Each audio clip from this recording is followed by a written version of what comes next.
Hello guys! Welcome back again to my channel, Savasti. Today's video ay mag-unbox tayo at reviewin natin itong ating nabiling rear shock para sa ating motor na MIUI 125. Ito yung tinatawag natin na RCB A2 series na guys. Then discuss natin yung details na nakasulat sa ating spring ng ating shock.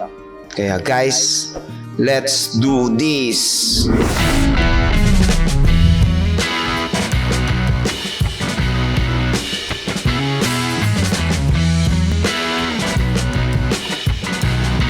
Then ito na nga yung ating napiling brand na RCB para sa ating rear shock ng ating motor. Yan, made in Malaysia to guys. Then napili nating kulay ay black and yellow. Then 295mm yung length ng ating buong rear shock. Then buksan na natin. Tingnan natin kung gaano ka ganda yung ating napiling rear shock ng ating motor.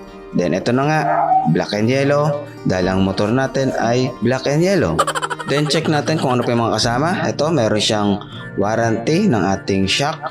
Then meron siyang yung suspension user manual. Yan, meron pang kasama.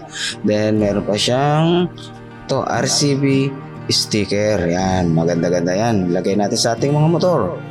Then meron pa siyang tawag dito, washer. Yan, washer. Then mayroon siyang bushing. Then yung rods guys, pang adjust ng ating spring preload ng ating shock. Then tanggalin natin sa plastic. Tingnan natin yung appearance kung gaano kalupit tong ating shock. Then kita nyo naman kung gaano siya kaganda. Yan, may RCB na end post na yan guys. Then ito, ayan RCB. Then meron siyang goma guys. Yan. Then tingnan natin, RCB. Maganda, medyo maganda yung quality niya guys. Then ang presyo nito, nabili ko sa Shopee ay 1.1 guys. Medyo sulit ka na dito. Sana tumagal yung ating shock. Then may goma pa siya sa bandang gitna. Yan. Then yung bigat niya, mabigat siya guys. Kaya quality to, maganda to para sa ating motor. Then ito, may kasama na siyang washer guys. Then wag natin tong kakalimutan pag i-install natin tong ating shock. Yan, ganyan ang itsura niya guys. Then pagka maluwag yung ating shock dun sa pinaka-tornilyo ng ating motor, pwede tayo maglagay ng bushing. Yan, para hindi siya ganong kaluwag. Ganyan ang purpose ng ating bushing. Then kagandahan nito, may adjustment features tong ating shock. Kung gusto mo nang matigas yung spring mo or malambot, pwede mo siyang i-adjust yan. May 3 level yan guys na i-adjust mo. Then ito yung rods guys, i-insert mo lang siya dyan. Then pipihit mo na siya.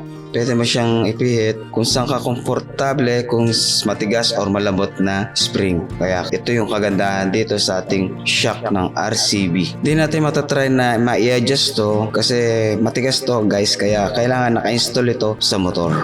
Then ito na nga guys, i-discuss na natin to. Then correct me if I wrong, comment lang po sa ating comment section kung mali yung aking pananaw dito. Okay guys, simplihan lang natin yung explanation ko.